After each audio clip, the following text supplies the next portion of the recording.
Vous voulez des vrais amis? Super! Mais comment faites-vous pour créer une relation durable qui se bonifie avec le temps? Eh bien, c'est cette question que nous abordons ce matin. À tout de suite.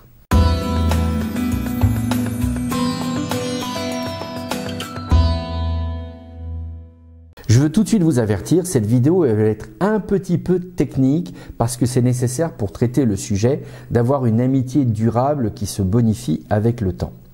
Petit rappel, tout commence avec une relation.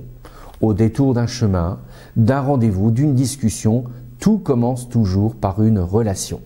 On découvre que la personne est intéressante, on a envie de la revoir si c'est possible. On a déjà ou pas encore son numéro de téléphone, mais ça ne saurait tarder. On se dit que pourquoi pas aller plus loin dans l'idée de se connaître mieux.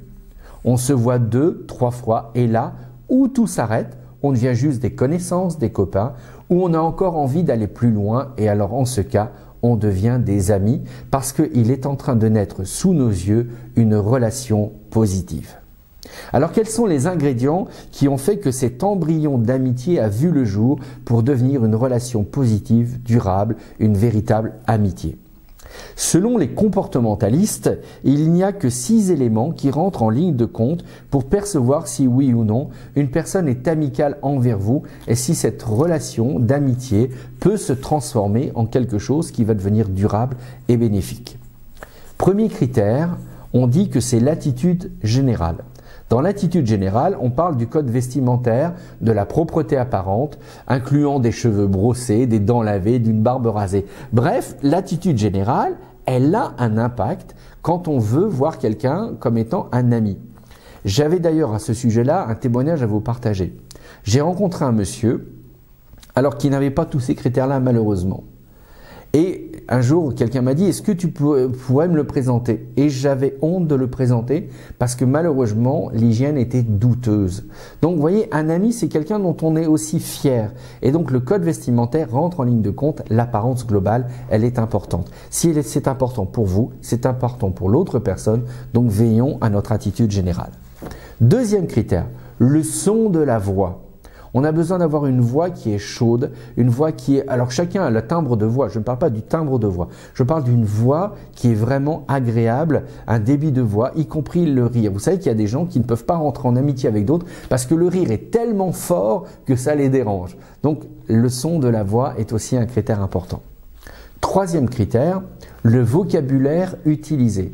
On n'attend pas que nos amis passent leur temps à jurer, passent leur temps à sortir des insanités. On veut un vocabulaire positif. Et ça, c'est quelque chose qui se retrouve aussi. On s'aperçoit que des amis ont souvent la même idée du vocabulaire. Donc ça en fait partie.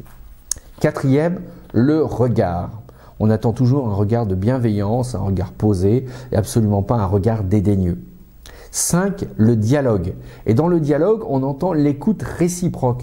Des vrais amis ne sont pas dans un monologue, ils sont dans un dialogue.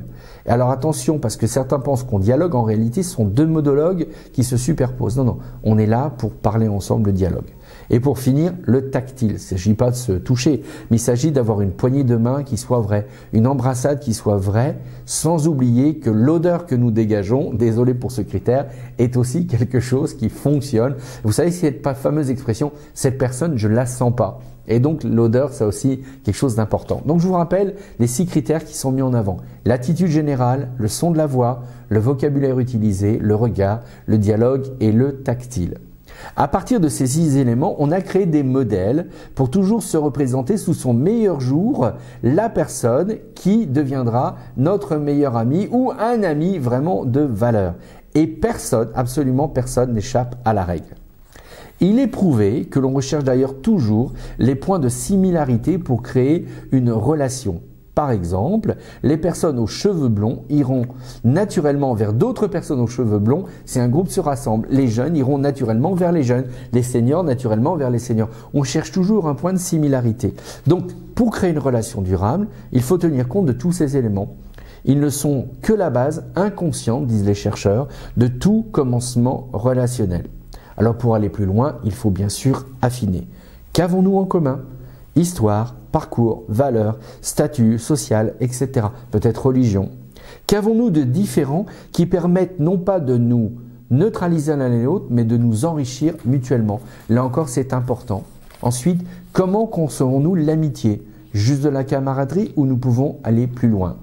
Il n'y a que le temps et les rencontres pour affiner, alors comment perdurer et développer? Donc tout finalement doit se centrer sur la qualité de cette relation et tout centrer sur l'essentiel en mettant aussi de côté ce qui ne va pas. Alors c'était une vidéo un peu technique et vous retrouvez tout le descriptif au fur et à mesure parce que ça a été noté. Et donc vient la dernière question qui est peut-être la plus importante. Et pour vous-même, est-ce que vous êtes votre meilleur ami pour vous-même?